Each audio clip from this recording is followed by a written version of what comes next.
بسم اللہ الرحمن الرحیم۔ حضرت سیدنا ربیعہ بن عثمان علیہ فرماتے ہیں کہ ایک شخص بہت ہی زیادہ گنہگار تھا۔ اس کے شب و روز اس کا ہر دن اللہ تبارک و تعالیٰ کی نافرمانی میں گزرتا۔ جیسے جیسے وہ آگے جاتا وہ ہر روز اللہ تبارک و تعالیٰ کی نافرمانیاں ہی کرتا رہا۔ تو ایک مرتبہ اس کے دل میں احساس پیدا ہوا، وہ اپنے گناہوں پر نادم ہوا۔ اللہ تبارک و تعالیٰ نے اس کے ساتھ بھلائی کا ارادہ فرمایا۔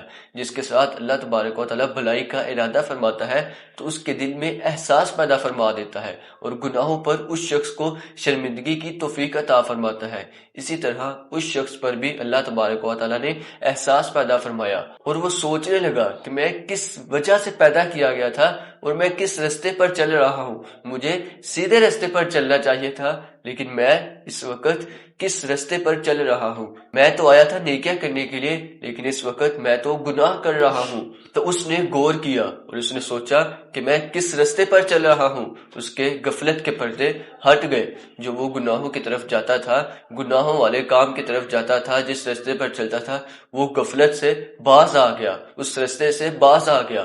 گناہوں سے واپس آ کر وہ اللہ تبارک و تعالیٰ کی بارگاہ میں آیا، نیکیاں کرنے لگا۔ وہ سوچنے لگا کہ مجھ سے بہت ہی زیادہ گناہ ہو گئے ہیں، اب مجھے نیکیاں کر لینی چاہیے۔ تو وہ اپنی بیوی کے پاس آتا ہے اور آ کر اسے کہتا ہے کہ میں نے بہت ہی زیادہ گناہ کر لیے، اب میں اللہ تبارک و تعالیٰ کی بارگاہ میں نادم ہوں، اب میں پکے خلوص دل کے ساتھ اس کی عبادت کروں گا۔ ضرور جب میں اس کی بارگاہ میں جا کر توبہ کروں گا تو وہ مجھے، کیونکہ وہ تو رحیم ہے، وہ تو رحمان ہے، وہ کرم فرمانے والا ہے، وہ مجھے معاف کر دے گا، وہ میرے گناہوں کو معاف فرما دے گا۔ اور اس نے کہا کہ میں اب کسی ایسی ہستی کے پاس جا رہا ہوں کہ جو بروز قیامت میری سفارش کر دے، جس کی وجہ سے میری شفاعت قبول ہو جائے۔ تو یہ کہتا ہوا وہ اپنے گھر سے صحرا کی طرف نکل پڑا۔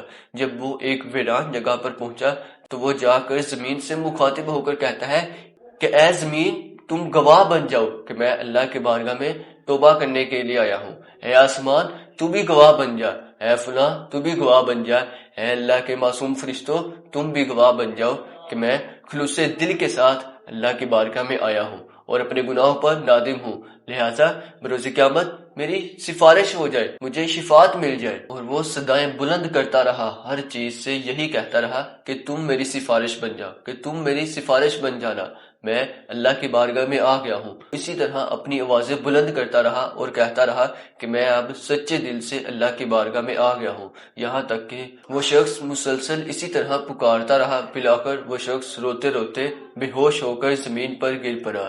اس کی یہ آہذاری، اس کا گناہوں سے توبہ کرنا، اتنے خلوص کے ساتھ اللہ تبارک و تعالیٰ کی بارگاہ میں آنا، اس کا یہ طریقہ اللہ کی بارگاہ میں مقبول ہوا۔ وہ بے ہوش ہوا، اس کی طرف ایک فرشتہ بھیجا گیا جس نے اسے اٹھایا اور اس کے سر سے گرد وغیرہ مٹی وغیرہ صاف کی اور اسے اٹھایا زمین سے۔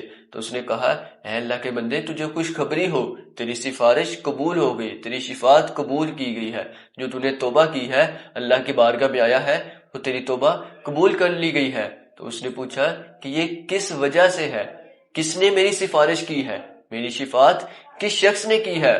تو اس فرشتے نے کہا کہ تیرا اللہ تبارک و تعالیٰ کی بارگاہ میں اس طرح آنا، آہذاری کے ساتھ خوف خدا میں رہ کر اللہ کی بارگاہ میں آنا، یہی وجہ ہے کہ اللہ تبارک و تعالیٰ نے تیری توبہ کو قبول فرما لیا ہے، تیری سفارش ہو گئی ہے اور تجھے شفاعت بھی ملے گی۔